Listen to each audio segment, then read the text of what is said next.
تم نے ہم سے جب ووٹ لیا تھا یہ کہہ کر لیا تھا؟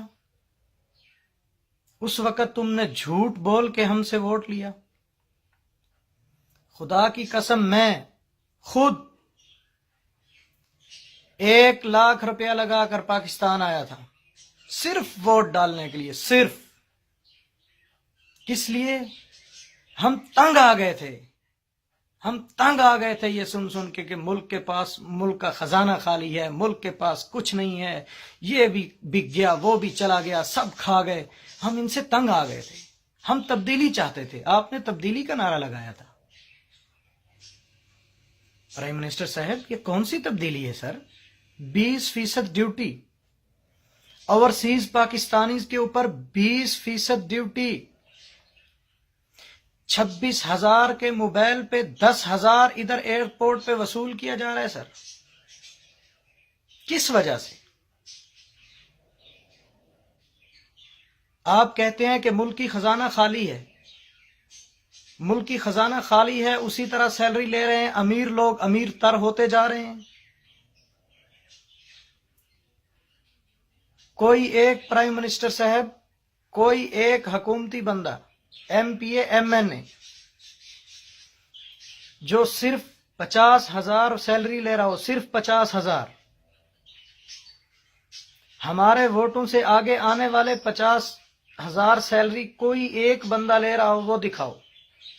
ملک غریب ہے، سیلری کسی کی 26 لاکھ ہے، کسی کی سیلری 15 لاکھ ہے، بڑے بڑے افسر ان کی سیلریاں 20 لاکھ ہیں، جو صرف 20,000، 25,000، 50,000 کڑی دھوپ میں کما کے، پہلے تو ٹکٹ کو ڈبل کر دیا گیا ہے، ٹکٹ ہم ڈبل سے بھی زیادہ پیسوں کی خرید رہے ہیں اب، آنے کی، جتنی آنے جانے کی ہوا کرتی تھی اتنی آنے کی ہو رہی ہے۔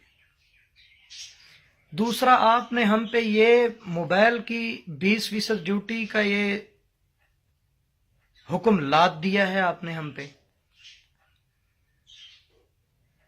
ہم نے تو نہیں کھایا، یہی لوگ ہیں جو آپ کے دائیں بائیں بیٹھے ہیں، انہوں نے کھایا ہے۔ سب کے چٹھے کھولو، انہوں نے کھایا ہے، ہم نے نہیں کھایا۔ ہم نے جو دنیا پہ آ کے سانس لیا تھا نا، سب سے پہلے دودھ جس فیڈر میں پیا تھا ہم نے اس پہ بھی ٹیکس دیا ہے۔ پرائم منسٹر صاحب آج ہماری بات سننے کو کوئی تیار نہیں ہے۔ کون سا ظلم ہے جو ہمارے ساتھ نہیں ہو رہا؟ کون سا ظلم ہے ہمارے ساتھ نہیں ہو رہا؟ دوسرے ایئرپورٹ پہ جا کے ہمیں ٹینشن نہیں ہوتی، ہم اپنے ملک کے ایئرپورٹ پہ اترتے ہیں تو ہمیں ٹینشن ہی ٹینشن ہوتی ہیں۔ کسٹمز والے ہمیں لوٹ رہے ہیں، ایئرپورٹ پہ جو ٹیکسی ہیں وہ ہمیں لوٹ رہے ہیں۔ جب ہم ادھر سے کچھ بھی کما کے بھیجتے ہیں، سب سے پہلے ہمارا ٹیکس آتا ہے، ہمارا ٹیکس ملکی خزانے میں جمع ہوتا ہے، ہر منتھ ہم ٹیکس دے رہے ہیں، تو پھر یہ کیوں؟ ہم شدید احتجاج کرتے ہیں اور انشاءاللہ ہم اپنی کمیٹی بنائیں گے۔ میری تمام اوورسیز پاکستانی بھائیوں سے گزارش ہے کہ ہمیں اپنی کمیٹی بنانی چاہیے، ہمیں اپنا حق چھیننا پڑے گا۔ یہ بھول چکے ہیں کنٹینر کے وعدے۔ آج پارلیمنٹ میں یہ کون سی باتیں کر رہے ہیں؟ اس وقت کیا کہہ رہے تھے، آج کیا کر رہے ہیں؟ اس ظلم کے خلاف ہمیں خود کھڑا ہونا پڑے گا اور انشاءاللہ ہم ہوں گے۔ ہم اپنی کمیٹی بنائیں گے، یہی ظلم ہمارے ساتھ رہا، ہم اپنی کمیٹی بنائیں گے۔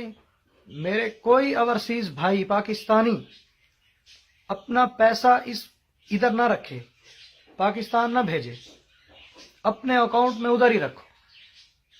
اگر یہ اپنا فیصلہ واپس نہیں لیتے تو ہم کوئی بھی قدم اٹھائیں گے، شدید احتجاج کریں گے۔